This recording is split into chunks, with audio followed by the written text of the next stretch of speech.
Tommy Wirez, your comedy minute. Go ahead, my friend. Oh man, it's my comedy man. Well, like I told you, I am bipolar, which is Yeah. obviously it's got its ups and downs, which is great. But I'm also married. I've been married for 20 years and Okay. 15 years married, 20 years together. And we Okay. found out that I was bipolar after we met, which was pretty cool. She stuck around. We met at Right. 17. Okay. And I like to tell people when you're in that situation, right?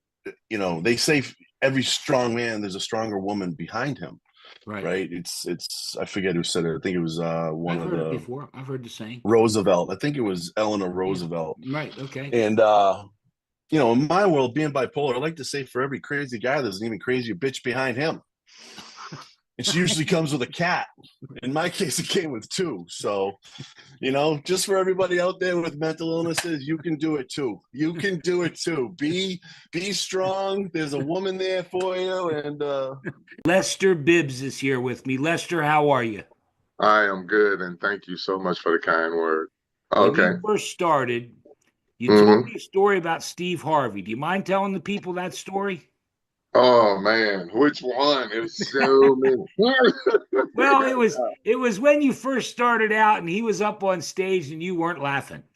Oh my God, yeah. When Broderick was, he was doing his thing. Broderick was Steve. He was doing his thing. I was 17. That was the first time I actually was in a comedy club, and I knew I was illegal, You but knew the you owner were was cool. illegal. Yeah, I was 17. I was sneaking in, and the owner was like, "I know your ass. It's not 21, but come on in." Right? So I was sitting up front. And Steve was bombing, and I was sitting there like this, and he was like, "You know how he is? He's like, hey, you think you can do better?" And I was like, "Yeah." He would bring your little ass on up here, so I got up and did my thing. I did all the Rich Pride material. I didn't know any better back then. I was a kid and thought That's I great. slayed. Yeah, he said, "Look, you got stage presence, you got timing, you definitely got confidence, but you got to get your own material." So, and that's when I started learning how to become a professional instead of watching somebody on TV and thinking I can be them. You went out then with Steve Harvey, didn't you? Yeah, I was touring with him for, oh my God, about 3, 4 years. I used to Okay. drive. I was amateur. I would open for him, and I became a pro because of him. All right. Casey McNeal, your comedy minute. Go ahead, my friend. Well, I say a lot of people doing road stories in that when I looked at a couple of these in the past, and I suppose I have one. I was really late at night, come on the road, off the road into the hotel.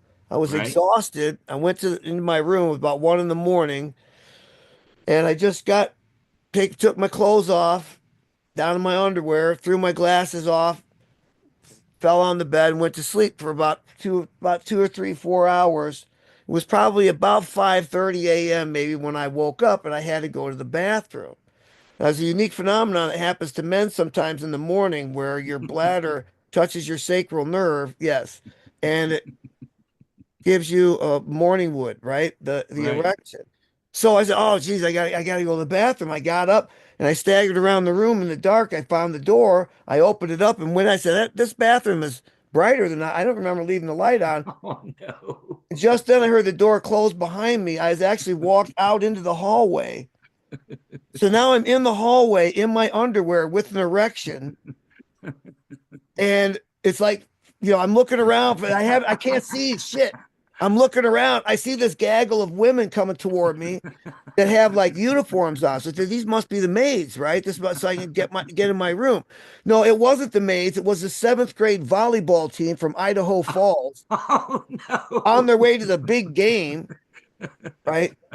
So I first encountered this. Hey, I don't know. So, that's a little bit awkward. So I moved around, shuffled around looking for the maid. And then the maid comes and I try to explain to her I need to get in my room. She won't let me in there, but she's going to go get security. So now I'm sitting there waiting naked, in the room, in the hallway. Security comes up finally to let me in the room, opens the door, lets me in, walks away. It wasn't my room. Somehow I had gotten to a different room when I walked out into the hallway. When the security guy came up, I was standing in front of a different door. So he opened that door and let me in, and it wasn't an empty room.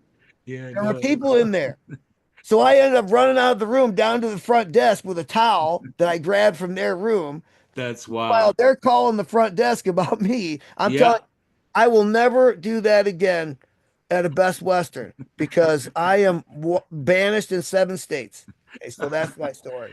Chica Loca, your comedy minute. Go ahead. I tell a lot of stories about dating and being a middle-aged woman, and Right. People often say, well, what do you know? And you're young, and I'm 45. And sometimes people say, what, you're 45? I say, black don't crack and Rican don't wrinkle, okay? Okay. So there's no filters on here, but Yeah. dating in your 40s is very interesting. You meet a lot of people, and some people go on dating sites. I did it for about a week. A woman said, you'll never find a husband on those dating sites. And Scott, I'll tell you, she was wrong. I found a lot of people's husbands on those dating sites. And I believe that the dating scene is just getting worse. The dating pool has poo in it for sure. Got a lot of interesting people out there trying to date despite having wives. And looking for people and telling lies like I have a Corvette, and what they really mean, Scott, is their bed. They have Corvette beds, and that's a true story, by the way. And That's an old store, Corvettes. Yeah. Yeah. Okay. How does he sleep? Apparently very fast. But yeah. The Spider-Man sheets were a little much. I could only sleep with him 3 times after those. And then I went race car upstairs from the basement. I saw his mom, and I was like, oh, wow, we went to high school together. So that was awkward. But yeah, dating in today's world is a little crazy. So you come out, you see my comedy shows, you'll hear all about it. So, Cool. Yeah. Yes. Joanna Briley, your comedy minute. Go ahead, my friend. Well, I mean, as you already know, I work for the MTA, and as a single woman, I find it easy to meet men. But I'm picky, ladies. I like the men that buy the 7 or 30-day unlimited. That means they have a job for 7 or 30 days. Gotta use your brain. You gotta use your brain in this New York City streets. Well, and I don't know. I think after that guy that pulled his dick out, I think anything's possible. Right? His name is Tyrone.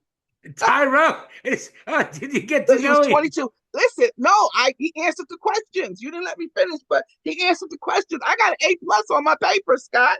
Oh, okay. Well, that's even more reason you're going to have to come back to tell me, because I will say this before we go. I think if I understand right, you have a twin bed now.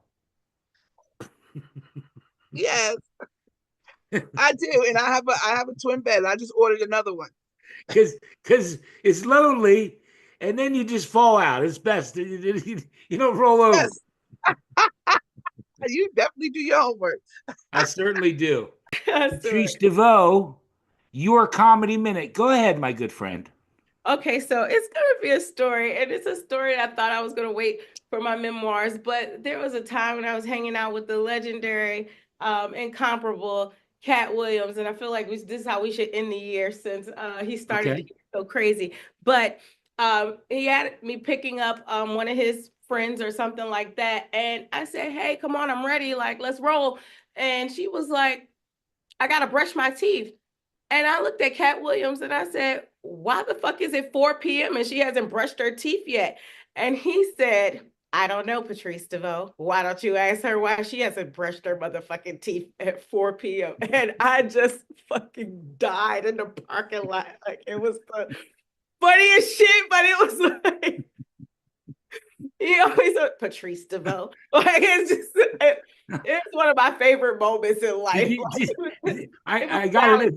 I think that was did he ask her, or did you ask her, or just you guys got in the car, that was it? No, I think she went and brushed her fucking teeth and then she came out. But we both definitely was trying to figure that out together. It was that's kind of first thing in the morning, isn't it? 4 p.m. Like ready for the nighttime. What the fuck have you been doing us so much? Well, maybe she slept late. Yeah. Or maybe she had a little something in her mouth a little later on. Or earlier. I don't know. It doesn't matter. But that's just one of my moments that I wanted to share. That's great. That's great. Your comedy minute, Jeff Greenberg. Go ahead. Okay. Hey, Scott, there's a lot of crime going on, right? Oh, yeah. All over the country in New York and everything like that. And it's really bad. It's really, I don't want to tell you something. I take the trains all the time when I'm in the city. Right. It's so bad. I actually stand on the subway tracks to avoid being pushed. I don't, no, I don't want any surprises. I'll just hoist myself up, No, it's bad news. It's bad. I take the Second Avenue subway a lot. That's the newest trains they built a number of years ago. All right. So they have on the Second Avenue subway, they have the state-of-the-art electronic on the platform. The signage is all brand new. So I'm looking at it the other day, and it says Q train 7 minutes, R train 4 minutes, homeless guy with a hammer 26 seconds. That was actually up on the board. Oh, there you go. And then it was the homeless guy. No, there's some really bad stuff going on there.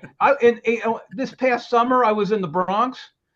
I saw kids playing hopscotch with a chalk outline of a body. That's how bad it is. Did they light somebody on fire up there? Oh my God! In the subway. Yeah, and there was another one that was, roasting marshmallows, with that. That's how bad it was. Forget about coming to help, Wait. They were videoing. They were with their camera. They were videoing her.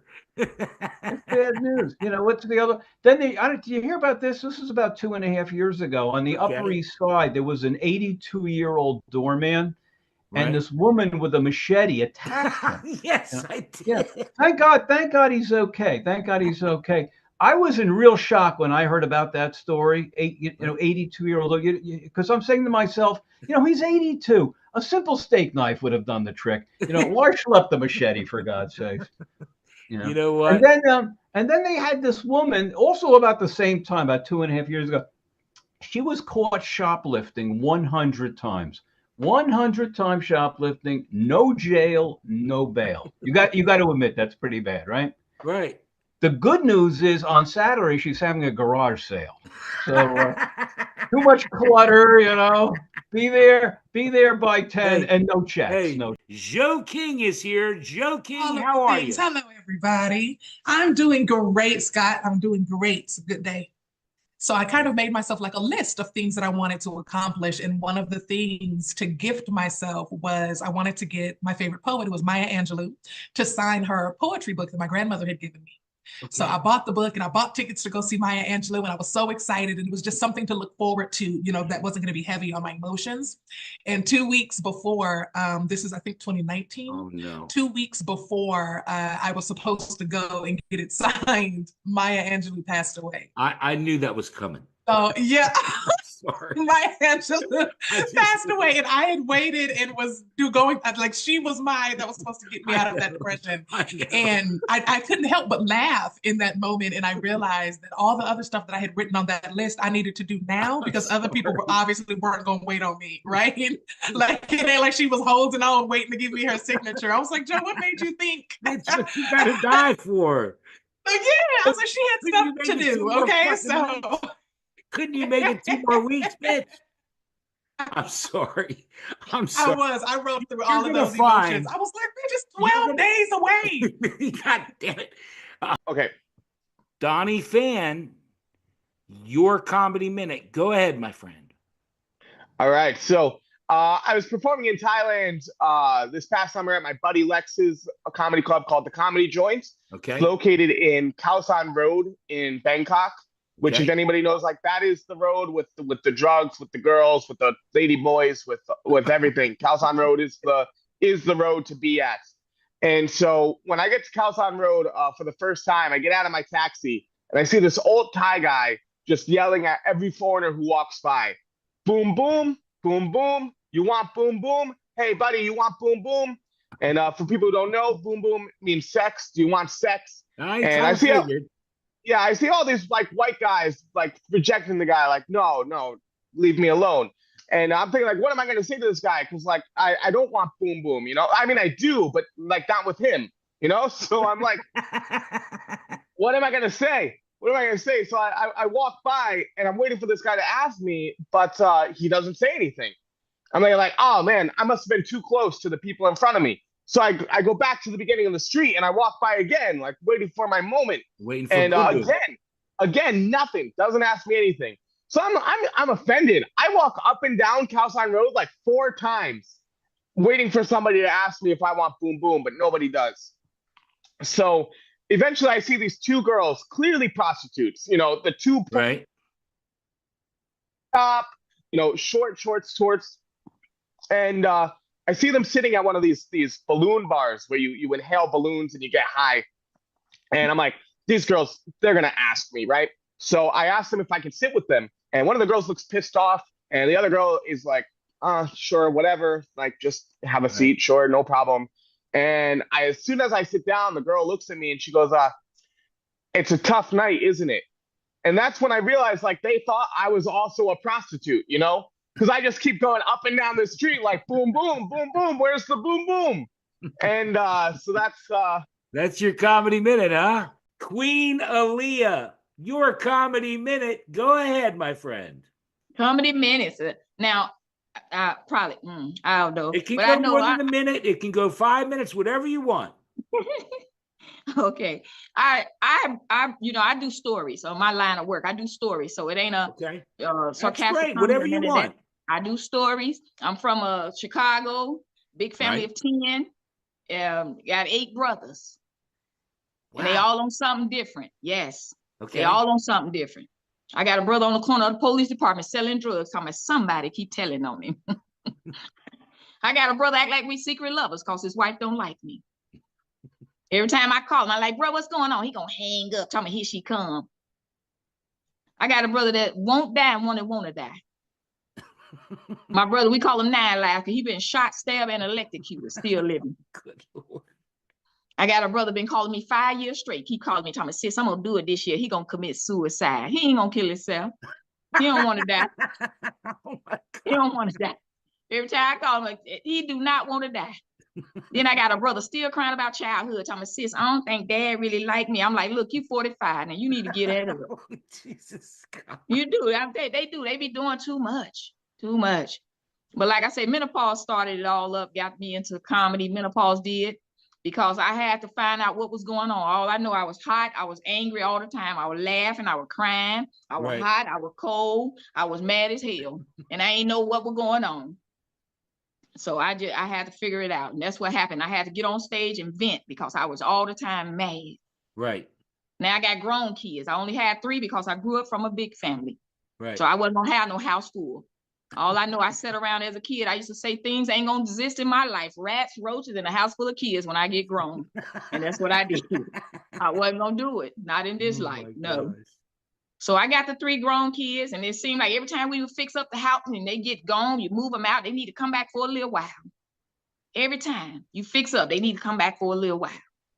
So me and my husband, we moved into a senior community. Gated. Gated. Gated. Man, they call it, hey, Mom, we at the gate, buzz us in. I'm like, we is in Florida. Me and my husband high five each other. We go on back to drinking and having a good time, because we ain't doing it this weekend. We ain't doing it with them this weekend. Oh, man. That is it. I appreciate you so much. Oh, you are great. Mm-hmm. Bonita, Elery, your comedy minute. Go ahead, my friend. I just want to let all the ladies out there know in 2025 that semen is gluten-free. There you go. Well, that's not a minute. But the semen is gluten-free. Since you did that, maybe we should talk about the Barbie. Now you're disappearing. I'm sorry. Semen is gluten-free. And you're pissed off about engaged Barbie. Yeah. Yeah. Well, the doll is engaged. Yeah. The doll is engaged. She comes in a box with Ken. Right. And the caption on the box says, she said yes. And I'm like, wow, this bitch gets engaged and I can't even get a text back from a guy that I let snort coke off of my tits in the bathroom floor of an Applebee's. And semen is gluten free, y'all. But for all you kids, the thing that Bonita wants you to know is semen is gluten free. Okay. You're welcome, guys. The Gwynn Factor, your comedy minute. Go ahead. I know we are in heavy times right now. Yeah. And I just want to say, as bad as I feel, for Black folks and people of color, I feel way worse for our Caucasians for Kamala, okay? Because y'all not used to this kind of adversity and struggle, okay? They not like us. Okay?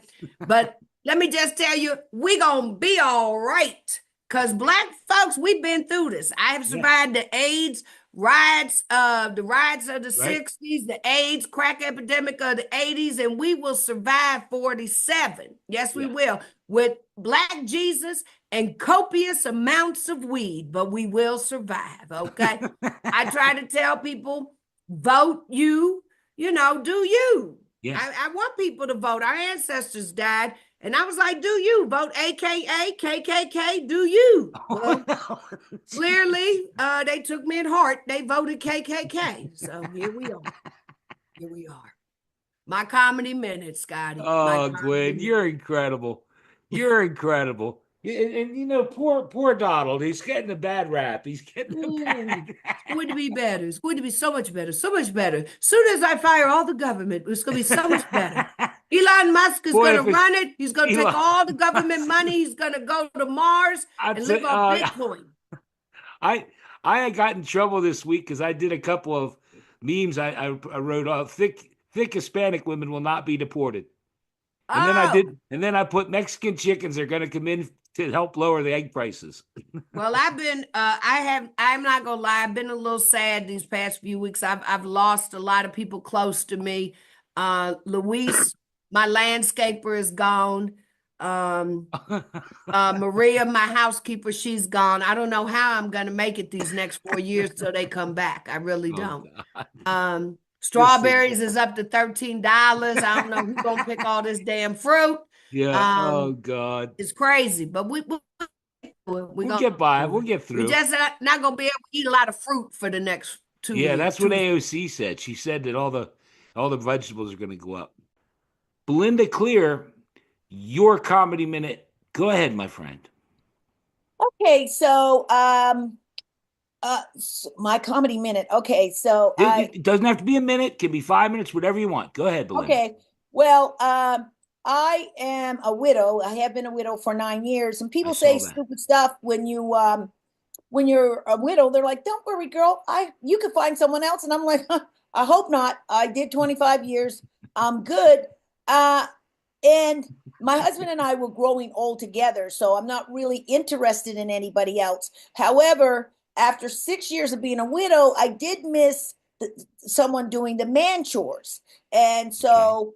I have a lot of friends that go online and find dates on these websites like Plenty of Fish, Christians Mingles. There's no Christians mingling on there, by the way. And so I am too paranoid because I binge watch Dateline.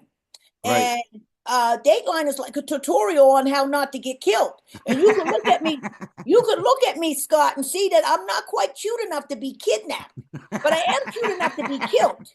So I'm not, and they don't have the dating sites that I want, like fixyourroof.com or like don'ttalktome.com or don'ttouchme.com.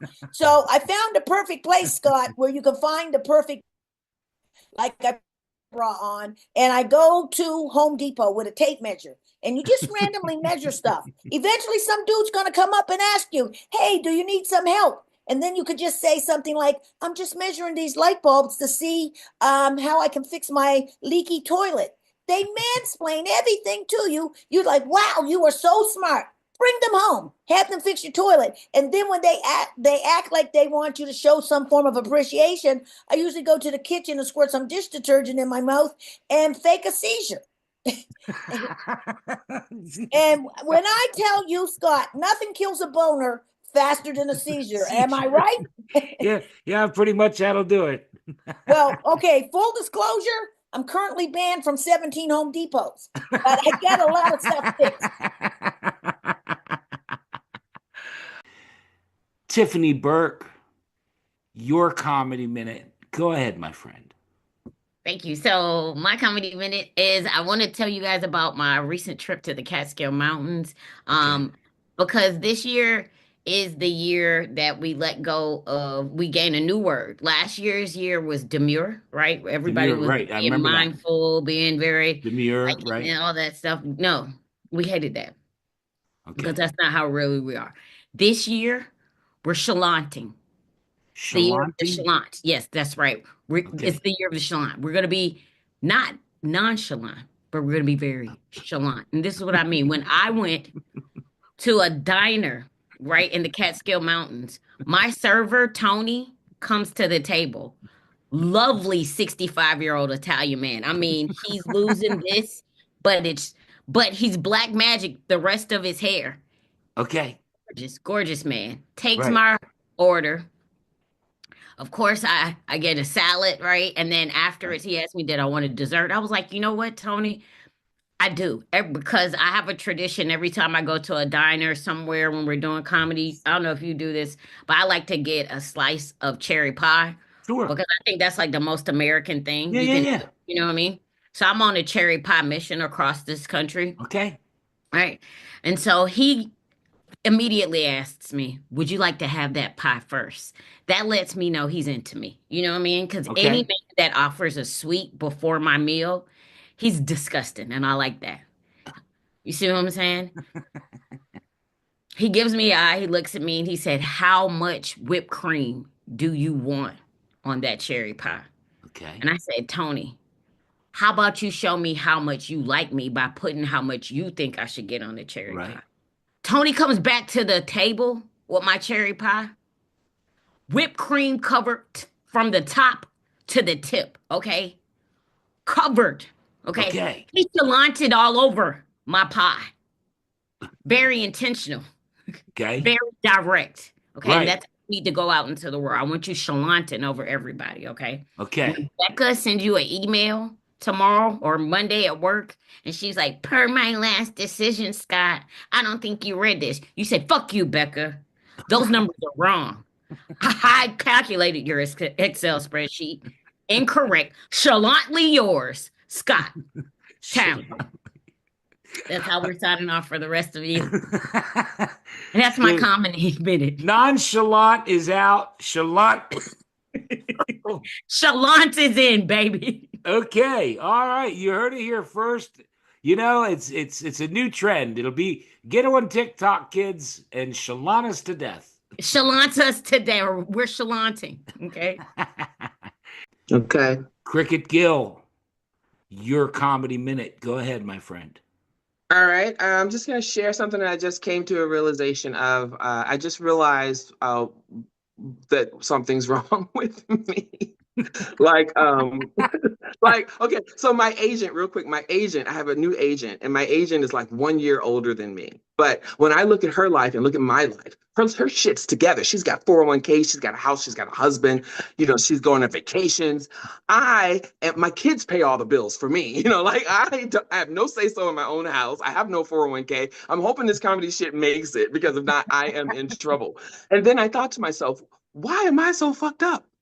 Come to find out, I had a seizure when I was a baby, and then I had another seizure when I was like a preteen, and my family never told me anything about it. So I'm like, first of all, fuck you guys, because you guys never told me anything about it, and that is clearly what's wrong with me. I have some lack of oxygen to the brain. But I do that all the time, and you know what? I love it. I love it. Broke. I'm so broke. I live on 145th Street with a hot plate. I don't even know what that is. Like, what's 145th Street with a hot plate? With a hot plate. That's what I got. I thought those were all on, like, First Street. Do they still make hot plates? I don't know. I don't know. Were you done with your minute? You just had me cracking up because I was thinking, boy, you and I, we're meant to be together. See, we're seizure babies. We're febrile seizure babies. Times during these, I've done 150. I go, I'm not getting enough oxygen right now. I'm not getting enough oxygen. Exactly. I do. Yeah. You go back and watch them. I have to say that a ton of times. See, you know what I'm talking about. There was pressure at birth, and I took a foul tip as a youngster. So do you like to be choked? Does that I think people that are into BDSM had like the umbilical cord wrapped around their necks when they were coming out, and they like that shit. I was it reminds them of home. We got to stop the recording, but I was actually born holding the IUD. Like, Mom, you lost this. You lost this. Is this yours, Mom? Poking me the whole time. D-Lo, your comedy minute. Go ahead, my friend.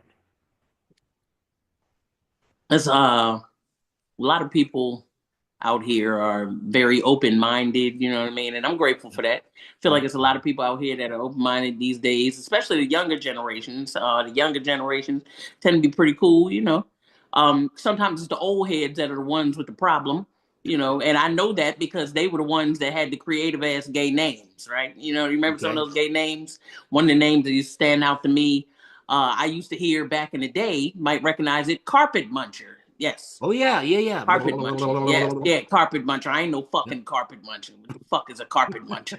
Fucking carpet muncher. Fucking carpet muncher. I got wood floors. You got me fucked up. I ain't no fucking carpet muncher. And have you ever seen the carpet in Baltimore? Have you ever seen the carpet in Baltimore? I wish the fuck I would munch that shit. I wish I would. I'd rather drink the Inner Harbor. You got me fucked up. I'm not doing it. My family wasn't disrespectful like that. They didn't use those disrespectful names, but I do remember members of my family talking about, ideas about gay people. One of the things I do remember them mentioning was how lesbians hate men. You ever heard lesbians hate men? Sure. Just want to be clear. Don't hate men. No. Had great men in my life. Had a great father. Had great uncles. Right. Got an okay brother, because fuck him. But I'm sure there are great men out here. I don't have a problem with men. Some of these men have a problem with me. That's not my issue. That's your insecurity, sir. You got to figure that out. And I hear them. They be talking shit. It's usually the old motherfuckers because they the ones that get mad when they see me out because I be out shopping and I be in the men's section. And the old men don't like that shit too much. You know what I mean? But I'm a cheap bitch, so I shop at Burlington Coat Factory. So, it is what it is. Judge your mother. I know you got a couple of shirts from there. Fuck you. Mm-hmm. But I be in the store shopping and I hear them be the old men. It's always two old ass motherfuckers shopping together. You know what I'm saying? 2 rows back with old ass names like Rufus and Larry and shit. You know what I'm saying? Always talking shit in the background. Both of them with jeans with creases in them and shit and dress shoes on and shit. Sliding through the aisles because old men's legs don't stay still. They be like moving a lot and shit. Like popping and shit. Now I hear them, they be talking shit, sliding back there, talking shit like, look at her. She wears men's clothing. She tomboyish. She got a backwards hat. She trying to be a man. I'm here to tell you, no, sir. Not as long as women get in the club free before 11. You got me fucked up, sir. Fuck that shit. I ain't doing it because I ain't got $20 to get in, motherfucker, and I don't know what to tell you. And I go to the club with my homegirls. I got to warn them ahead of time when I go out because it's not every man in the club that give me a problem, but it's the fucking security guard. The big dude with the black on kind of built like your thick ass, right? I go to the club. I got to warn my homegirls when I get there, because I know security gonna fuck with me about something stupid like my outfit or something, you know what I mean? Yeah. Night, I warn my homegirls, I'd be like, watch this, bitch. Security guard calls me up. He's like, step up, yo. I step up, look him right in his eyes. He goes to pat me down. Pop, pop, pop, pop, pop, pop, pop. With all that, all that and shit. Turns to me, he's like, $20, homeboy. I'm like, no, sir. Fuck no. Shaking titties in front of the club. I'm a bitch, sir. You got me fucked up. I'm getting it free. Fuck y'all. Cool. Very cool. Very cool. Jaclyn Passaro, your comedy minute. Go ahead, my friend. Okay. So do you want me to talk about something that's Oh, Jesus God. You can talk. See, let me just break this down for you, Jaclyn. You've been here before. It's called Your Comedy Minute. So that means you can say or do anything you want. And not only that, it can go 5 minutes if you want. okay? Whatever you want to do, you're my friend. I didn't really understand. Okay, and your audience. Okay. Here's my okay. You want me to do another introduction? No, I'll start talking. Okay. Okay. So we have these characters, Faru and Varu, and I really based mine off of like a Middle Eastern guy. And some people come on there, probably white people, and they call me racist, right? Right. And I tell them I don't care, whatever, like get lost. This is not fun. It's just fun and games. Well, Faru and Baru's biggest fans are like 4 or 5 13-year-old girls who live in England, and they're Muslim, and they love Faru and Baru. They made them a fan page, and they like started they were their default picture, and it just is so adorable that like the people who you would think would be offended by them enjoy them and get that there's just fun and games. It's so benign. We're not making fun of anyone's religion. Like these are just goofballs, and it's just like silly fun. And so we find it so funny because Faru and Baru say things like, "Oh, we are looking for BBBs, big booty bitches. We are hunting for them," and they repeat these phrases. They'll be like, "Oh, we're looking for BBBs," and I'm like, "Oh my God!" Imagine their parents if they say this to their parents, like, "What's a BBB?" And then they come out with big booty. Like, I just find it so funny. And then they say, "Oh, we watch you. I got in trouble for watching you at school." And all right, Anthony Oakes, your comedy minute. Go ahead, my friend. This is my comedy minute. I want to, in the spirit of upcoming Pride, I want everyone to love who you love. We are all consenting adults here. Stay out of people's bedrooms.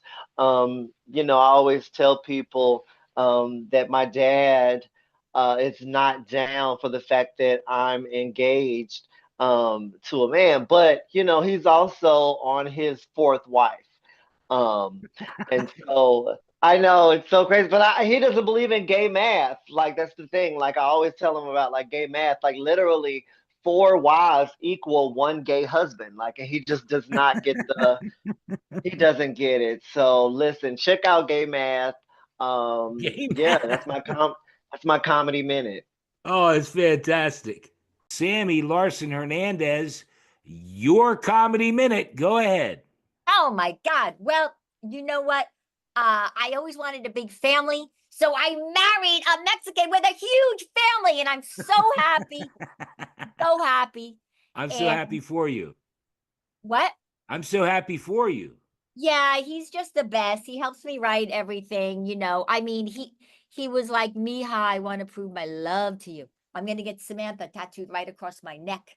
And I was like, "Mija, if you want to prove your love to me, get a job. Get a job because you're tattooed from head to toe.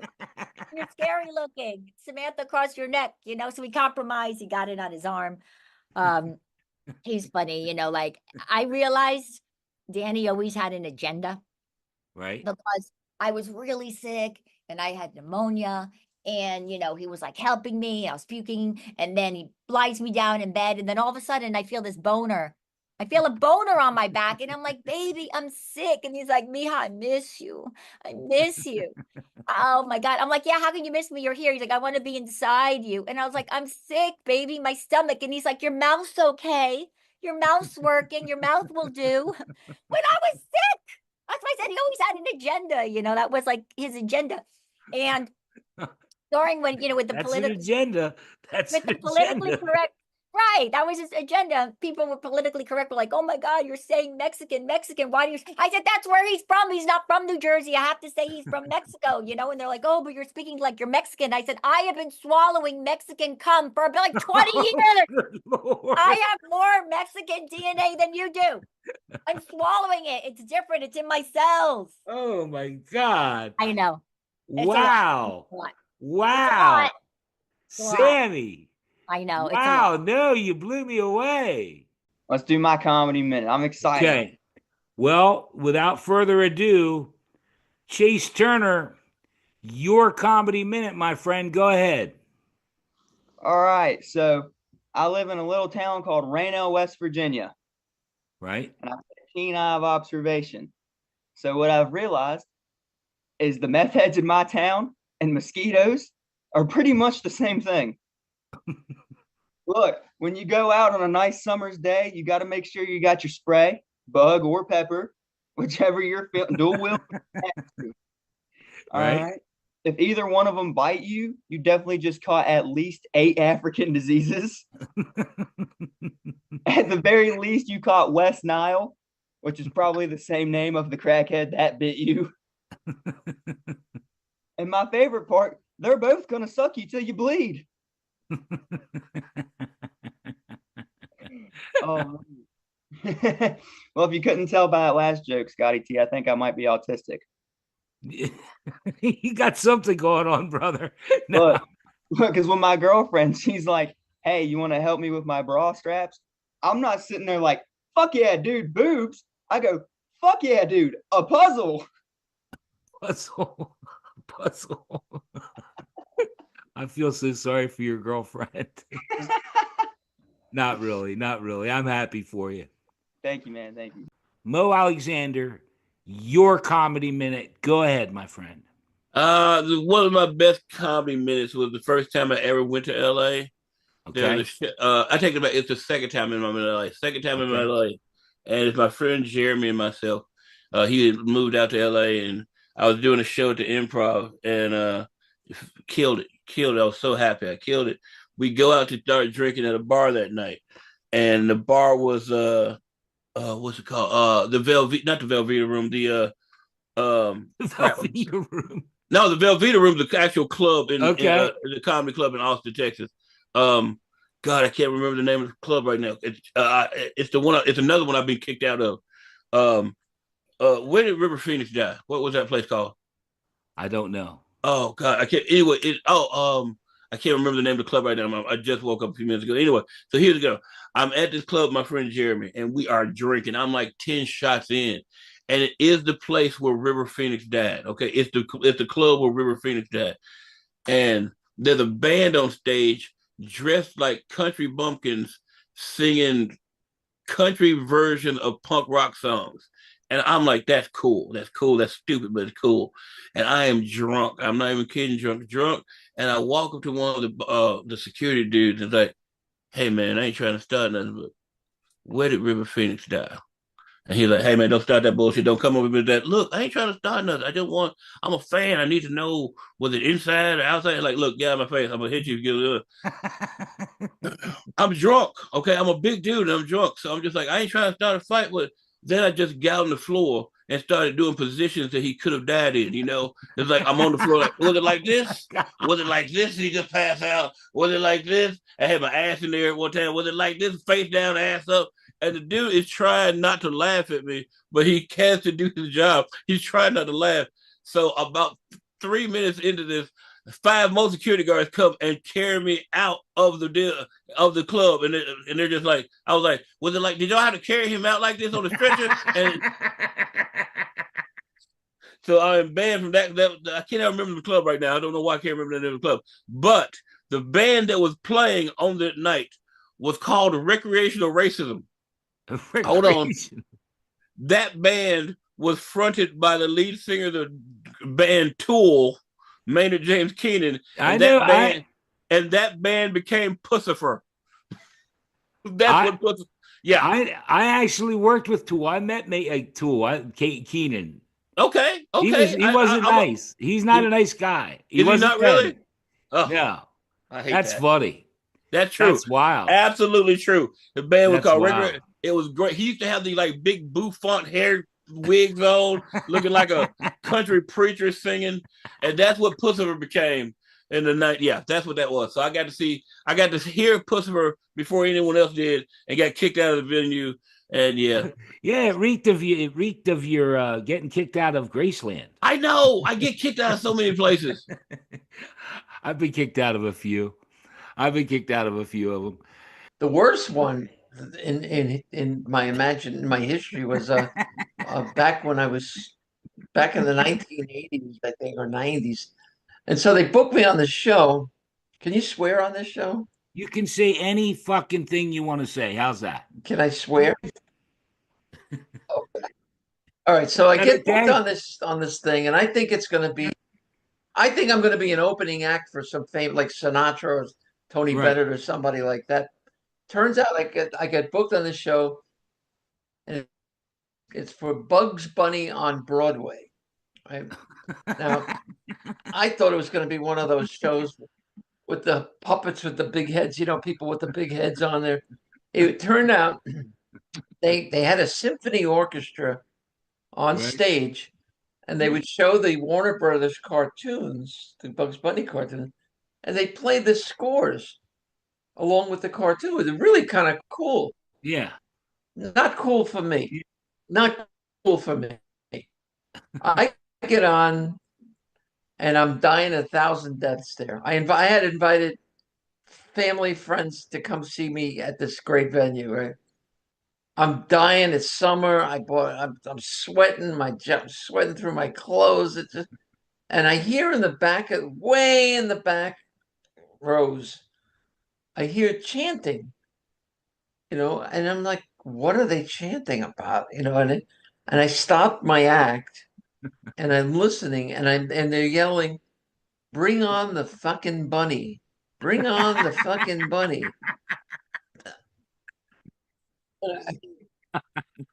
And I started laughing because to me, I agreed with them.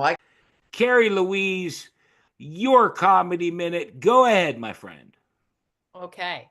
So I told you that Carol Burnett was one of my inspirations. And the best thing that I really loved about her show, her variety show, was at the end when she did her stand-up.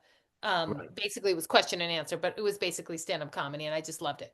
But one of my very favorite skits that she did was when she was in that big, huge drapery.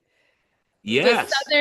The Southern Belle. Southern Belle. She had to quickly change. So she put this big drapery on her long shoulders and tied it up. And, one of the Southern Belle draperies that you see in those old fashioned houses. She's on the top of the steps and she comes down. Now, this is the biggest, longest laugh of any sitcom or any variety show I have ever seen. The longest laugh she got. And the timing with her was amazing. She walks down the stairs. They're still laughing. And then they wait for the audience to die down, and the guy, one of her comedian friends says, I forget which one of the guys. Tim Conway. Tim Conway, maybe. Or Harvey Keitel. Or Harvey, yes. I think it was Harvey.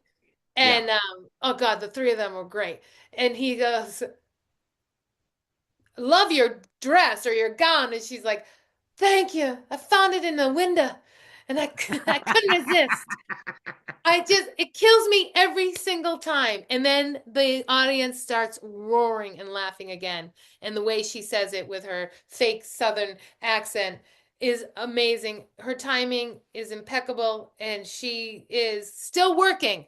She's still working. 91 years old. She's on the Apple show, Palm Royale. She's amazing in that show. Scott Shanahan, your comedy minute or minutes. Go ahead, my friend. My wife and I just celebrated our 21st anniversary, and I got her the traditional gift for 21 years. Okay. Alcohol. Right.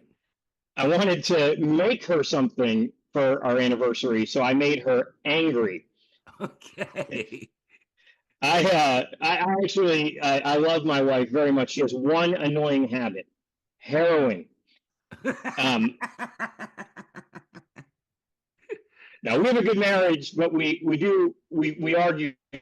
When we first got married, she got really angry with me because I hired a live-in nanny to come and stay with us. And in my wife's defense, she was young and she was pretty. But I told my wife, my argument was, well, yeah, but she's educated, she's experienced, she's the perfect fit for the job. And my wife's argument was, we don't have any children. So one of the things that we argue about sometimes is that she's an introvert and I'm an extrovert. And so that causes problems for us. Like we were at a party once and I was talking to some people and she came up to me and said, and I was like, no, this is our house. We're celebrating your birthday. Anyway, one argument we got into one time, she got really mad at me. I read this article that said, if you have to go number one, it's actually better for the environment to use the sink rather than the toilet. And so I tried that and she got really mad at me. She was like, I'm trying to cook it. I don't know why she was trying to cook in the bathroom, but anyway. So, but we have been married 21 years. We do have a pretty good marriage. And the secret to a good marriage is compromise. Right. And let me explain how we compromise. So like in our house, we have, the bathroom sink, and then there's a big counter on the right side and a small counter on the left side. But we both have stuff and we need space for our stuff. So we compromised. My wife took the big counter and the little counter. So, we live in Italy, so I leave my stuff in the bidet. We're Americans, so we don't know how to use it. So anyway, we do actually have a daughter, and she still lives at home because she's 11 years old, and she can't find a job. You tried to get rid of her once, didn't you? That's what we have. Yeah. We actually, we thought, she was a really advanced student, so we dropped her off at college, and they're like, no, it's not time yet. You got to take her back. So, but I love my daughter too. She's exactly like her mom, addicted to heroin. So no, but she's a really good girl over there, my friend. Yeah, we do. She's actually growing up in Italy, so her childhood is much, much different than mine. Like she just started middle school, so obviously she speaks Italian, she smokes, she, drinks wine every day. No. Jann Karam, your comedy minute. Go ahead, my friend. Oi. Okay. Oi. I know. My comedy minute. It's okay. So my new thing is that, what I figured out is that I'm not a Karen, right? Everyone's, yeah, I'm not a Karen, but I'm a Betty. I'm a Betty. Like Betty is a more passive aggressive, is a passive aggressive kind of not a Karen. Like I was at Trader Joe's, the person was bagging my groceries, and she started putting the soft foods in at the bottom. So I said, could I just go ahead and bag my, could I put the soft stuff on the bottom, right? And she says, no, I got it. And I said, no, the soft stuff shouldn't be in at the bottom. And then I said, is it okay if I just bag it myself? And then she says, oh, okay, yeah, oh, I see. And then I start putting like the heavier square shape. Right, yeah. And then she says, oh, I see you have a system. I wanted to say, well, it's not really a system. It's just common sense. And then I was like, I'm not going to get you fired, right? I don't want your manager to think I'm mad. I mean, it's not you. It's just me, OCD. And I had to blame it on myself. So that's a Betty. I don't want to hurt Right, people. I got it. You're obsessed about, you want things done a certain way. I got it. You want to say something, but not get anyone in trouble. That's fine. That's a Betty. Okay. Well, thank you. That's a new bit. Do you like it? I liked it. I thought it was great. Was it a comedy minute? Your comedy minute. Go ahead, my friend. All right. So I decided to start with my first bit, which I've tried to cultivate and make it a little better. A lot of my material had to do with torturing my mother growing up. Right. I grew up in a Catholic household, which is why I'm so fucked up, I think. Okay. So growing up, my mom, my favorite thing to do was torture her because she's very prim and proper and always, hoped for a girly daughter. Again, that wasn't me. And I'd play pranks on her. For example, I would do this thing called antiquing. It's not shopping for anxiety-inducing furniture. It's this thing where you take a fistful of all-purpose flour and you blast someone in the face with it, and the end result is they look like a dusty old antique. So there was one summer where I was fucking with her a lot because I was around a lot. And so I did that to her for the first time. I said, have you ever been antique? Did it. I also would teach her bad words. So words that, her Catholic brain didn't know. I called her a queef one time. And I think around that same time period. And she didn't know what it was. She didn't know what it meant. I forced her to ask her brother what that meant. So this is all coming to the one single story. So flash forward 10, maybe less, 5 years later, we're all at a cookout and she's holding court and she's trying to tell people, like family members, a funny story about her rascally daughter, Heather. And her memory isn't great. She doesn't remember things very well. And I don't know if you've ever known anyone who mixed up two different words. Yeah. And she looks at everyone and she said, Heather, remember that summer? Do you remember that time you queefed me in the face? And I immediately knew what she was trying to do, but no one else did. Everybody actually thought that my innocent mother, who doesn't swear, was accusing me of, like, I don't know, squatting over her head. I was just gonna say.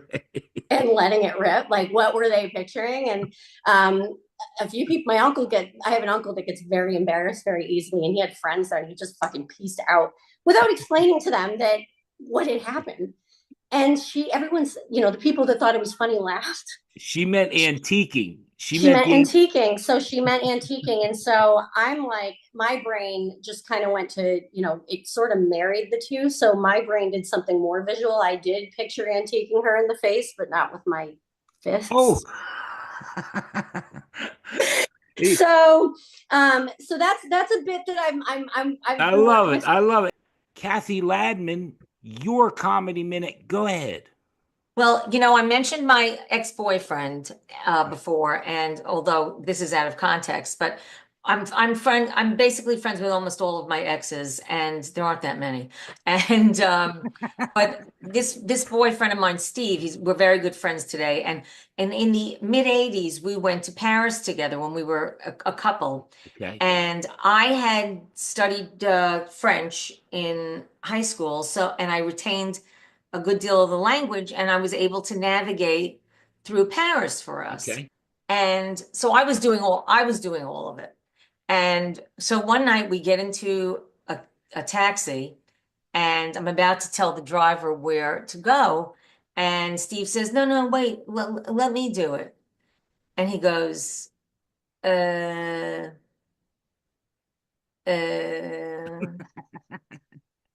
you speak English? And the taxi driver says, mais oui, monsieur. And Steve looks at me and says, what does that mean? And I said, it means that I'm going to be telling the driver where we need to go. And that actually happened. Yeah, that's great. Yeah. That's a wonderful comedy minute. That's fantastic. Yeah. You had me laughing hard. Oh, great.